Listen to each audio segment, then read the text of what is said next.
Hello, my name is Nanette Stahl, and I'm the Joseph and Seal Mazer Librarian for Judaic Studies at the Yale University Library. And I'm sitting with Dr. Michael Silber, who is the Cardinal Koenig Senior Lecturer for Austrian Studies in the Department of Jewish History and Contemporary Jewry at the Hebrew University in Jerusalem.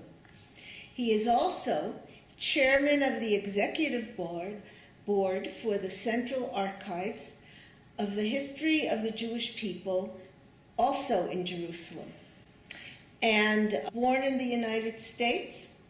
No, in Hungary? Yes. Born in Hungary, but lived in the United States, Upper West Side. Yes. And how long have you been in Israel? Sounds like many, many years. More than 40 years. Wow. Well, I'm going to focus my questions more or less, and I'm going to let you make whatever comments you want to in addition on your work at the archives, the Central Archives for the History of the Jewish People. I'd like to ask you to tell us a little bit about your work there. And you might begin with the area of specialty that you work in as a historian, and then proceed from there to your work as an archivist and a person responsible for a major archive in Israel. All right, I think that that was a good introduction because every one of those institutions that you mentioned in small towns, small communities, in some ways left a paper trail. And it was this paper trail, sometimes we are very lucky that we have more important remnants of these archives. Sometimes we get entire archives. Sometimes, unfortunately, there are entire communities that we have nothing from them. But the idea was to collect as much material as possible and to bring them together into one place. I mean, we weren't the only ones who were doing this type of activities. You had the YIVO institution that was doing it. The Central Archives began around 1939. It was started first by Joseph Meisel, who had been the archivist of the Berlin Jewish community. And already in Germany there had been this sort of sense of the need to collect together material so that the past should not disappear. Going even further back, you had David Kaufman at the time in Hungary, and Shimon Dubnov in Russia, all of them calling already at the last decades of the 19th century. There was a sense that communal archives, that all sorts of historical documents were going to disappear, and there was a need to collect them as much as possible together and to be able to professionally maintain them. And this was, of course, the building block for historians. Historians rely on different types of materials. They might rely on newspaper accounts, they might rely on personal correspondences, but in many cases it's the type of archival material that we'd like to find, especially in what we call internal sort of archival material. The Central Archives of the Jewish People, as I said, began around 1939. Ben Zion Dinur, who later on was both a professor of Jewish history and later on Minister of Education in Israel, was instrumental in founding the Central Archives. We've had now 4 directors. First one was Daniel Cohen, who did very much just after World War II to go and gather material from Germany especially, but from other places where you had remnants of communal archives that were abandoned, and they were brought together to Israel. Then Aryeh Segal, who was also an expert in German Jewry. Lately Hadassah Asulin, who did work on Eastern European Jewry, and now we have a young person, Yochai Ben Gedalia, who has just finished his PhD, who are the directors. They are the ones who are in charge of day-to-day operations. What the archives tries to do is threefold. As much as we can get the original materials from various archives, from various even personal materials, that come from Jewish sources. We like to collect them and to have the originals by us. A second focus is the material, the historical material that is located in archives that are national archives, that are not specifically Jewish archives, but which hold much material on Jews. Over there, of course, we can't get the original material, but we have to have it copied. Until now, we've been going and microfilmed the materials. And the third important activity of the archives is to do surveys, to go from small archive to small archive. So this is what we've been doing, let's say, in Russia since 1990, to cover as much of the local archives throughout Russia and to give a survey of where do we have material relating to Jews, to write down specific signatures and to be able to order the material afterwards. Once we have these so-called lists, on the basis of those lists we also make microfilms. So now someone who comes to our institution in Jerusalem, he wants to do something on Russian Jewry.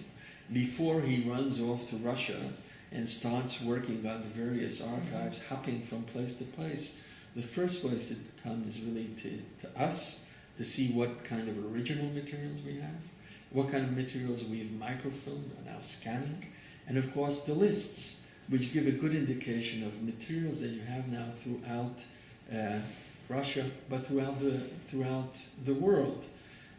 We've covered something like 60 different countries, some more, some less. The total number of original material that we have is around 60 million pages, original pages that we have, which cover roughly 6,000 meters. And we have something like 20,000, more than 20,000 microfilms, which cover basically, again, all sorts of materials, both Jewish and also non-Jewish. So we are a very dense repository of materials on Jewish history that any Jewish historian who comes would come and consult as a first stage. Do you send people out to do the microfilming? Absolutely. We have, for surveying, I'll give you once again Russia. For Russia, what we have is teams of local archive. We start with local archivists. If we can rely upon them, they are paid to do this type of work of going through the archives, of creating these type of lists, finding the Jewish material, locating it, writing it down. And then in a sort of a pyramid type of way, there's someone who oversees this, and then even more so. So we have a large number of people actually doing this. A lot of this is funded by funds that we get from, let's say, the Claims Conference. We propose projects to them, and they come and they give us specific funds. The Rothschild Foundation in London, for instance, we are funded for both doing the surveys and also for microfilming the materials.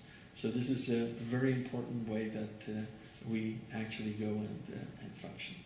You told me that you were about to merge with the new National Library of Israel. Why don't you tell us a little more about that? This is a very exciting moment in the history of our archives.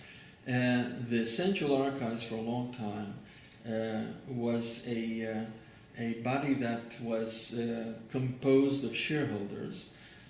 These were mainly universities, the Israeli Academy, the Jewish Agency, and these were the ones who were shareholders. We received our funding to a large extent from the Ministry of Culture or Education or Science, depending whatever.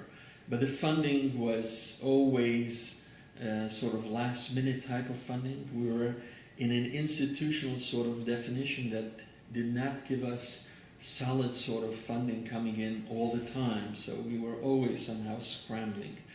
And since in the recent years the price of original materials has arisen to the type of has become very expensive, we've all of a sudden have had the opportunity to merge with the National Library, which received its new status just very recently, in recent years.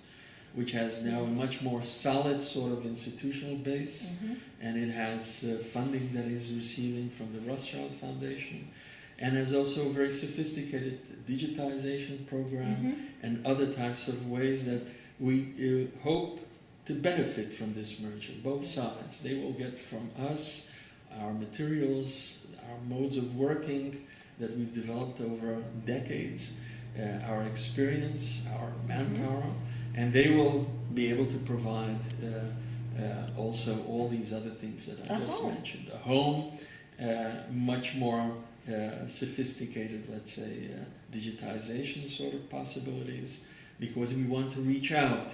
We want to reach out to a broader public. We want to make our materials more accessible. Perhaps one of the first things that we want to do, and which makes sense, is to digitize our lists.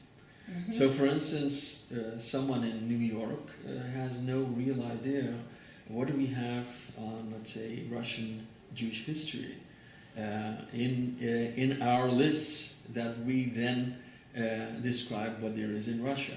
He has to come to us in order to look at these type of lists. Now what we plan to do is to put it online. So right now there'll be a way of making this information much more widespread. And hopefully we, if possible, our own original materials, slowly to start putting that also online. This is always something that many institutions are doing now, libraries, manuscripts, books. Slowly also archives are beginning to do this type of thing. So we hope to be in the far future, maybe in the near future, but certainly in the far future, we hope to see a lot of this material online and accessible to everyone, everywhere. Yeah. Well, I think we've talked before, and I've told you that we have here at Yale a fairly large community of a collection of community archives, community registers, primarily community registers of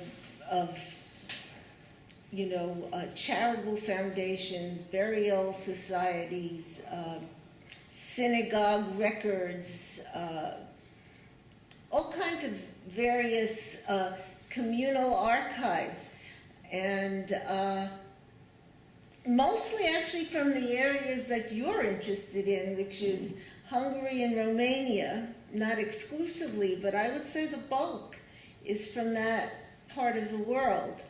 And we always have to hunt around to find somebody from Hungary or somebody who knows Romanian. Luckily, we have people here at the library who know the languages, so we can consult about exactly what it is. But a lot of it is in Yiddish, of course.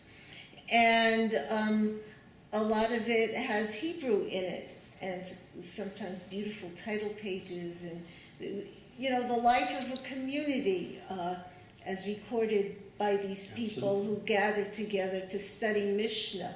We have bylaws of a Mishnah study society, which is in itself it's a little interesting, let's put it that way, that they took themselves so seriously that they actually constituted themselves in some official way.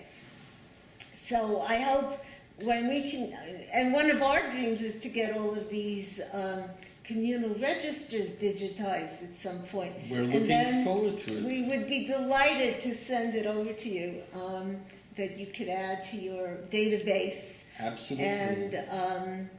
And I think that the creation of the National Library of Israel was really a wonderful thing. That it's not just the university library, but really an independent institution that can take within it so many different aspects, like your archives, and represents the state of Israel in its entirety, and all the various communities that come in it.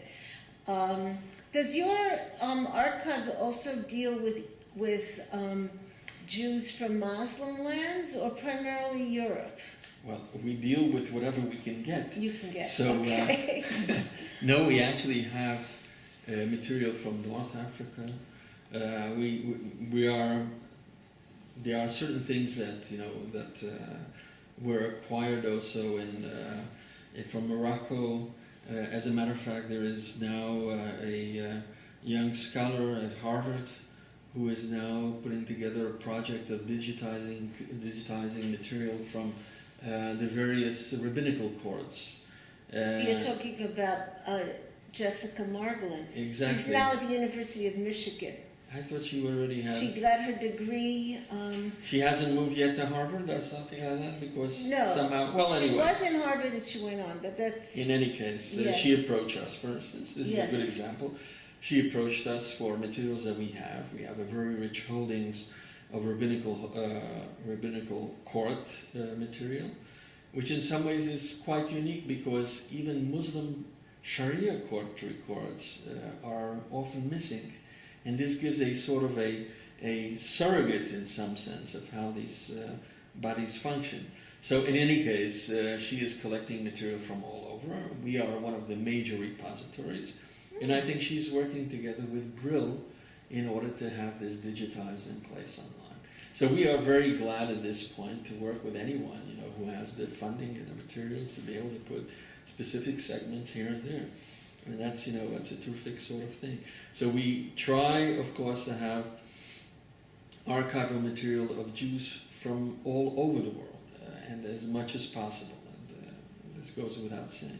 Yes. Of course, Europe, simply by its numbers, sheer numbers, is much more present in our collections. But and we can't quite do what we've done in Europe, that is to go to national archives and to go and find Yes. within national archives Jewish material related to Jews. But we've done, in other places, in various places we can get. In North Africa, you might. I mean, Yes. in Morocco. Well, a lot of the materials actually in in France, Tunisia. Yeah, that type that's of, right. that's also materials that we can do. Yeah, but- So let's say we work together, we work together with the Alliance Israël Universelle. Yes. We have a lot of their we've microfilmed a lot of the materials. That's also part of this sort of cooperation that we've done together. I think it was also Harvard was involved in a sort of a triangular sort of deal. But we have organizations that basically have historical material that cover many, many countries. So it's very important for a historian of any of these countries or any of these institutions to come to us and to see what we have. Well, you know that we, too, have been collecting extensively in North African Jewish materials, manuscripts primarily, and have gotten assistance from the Arcadia Foundation, which is based in London, to process, catalog, and so forth, and hopefully digitize as well our documents, which are quite vast at this point. And we've Right. had a lot of assistance in working with these documents from Professor Moshe Bar Asher, as you've met him here during your stay, and of course you know him from Israel, I'm sure. When we get our collection digitized, we'll be delighted to contribute to your database. And I think that that's something, and maybe I'll conclude with this.